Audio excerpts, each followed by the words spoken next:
दोस्तों, मेरे चैनल में आपका बहुत बहुत स्वागत है। आप मेरे चैनल को लाइक करें, सब्सक्राइब करें और कमेंट करें। मोरे पिछुआरवा का दाम की गछिया रे तोता मैना लिहले बसे रे ललन जी। मोरे पिछुआरवा का दाम की हो गछिया रे तोता मैना लिहले बसे रे ललन जी। सूती गईले तोतवारे सूती गईले मैना रे सूती गईले पूरा सारे ललन जी। अरे सूती गईले पूरा सारे ललन जी।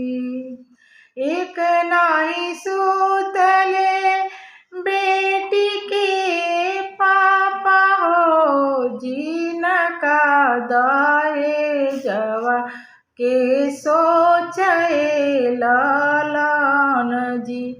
अरे जिनका दहेजवा के सोचे ललन जी। अरे जी से बोलेली बेटी हो अनामिका बेटी अरे काहे पापा बैठी मनवा मारे ललन जी। अरे काहे पापा बैठी मनवा मारे ललन जी। गड़िया त दियानी बेटी साइकिलिया नाही दियानी अरे ओही सोची बैठी मनवा मारिए ललन जी।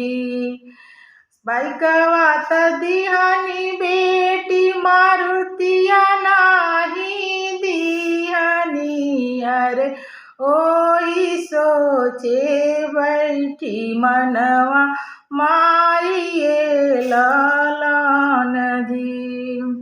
टीबिया त दिहानी बेटी फ्रिजवा नाही दिहानी अरे ओही सोची बैठी मनवा मारिए ललन जी।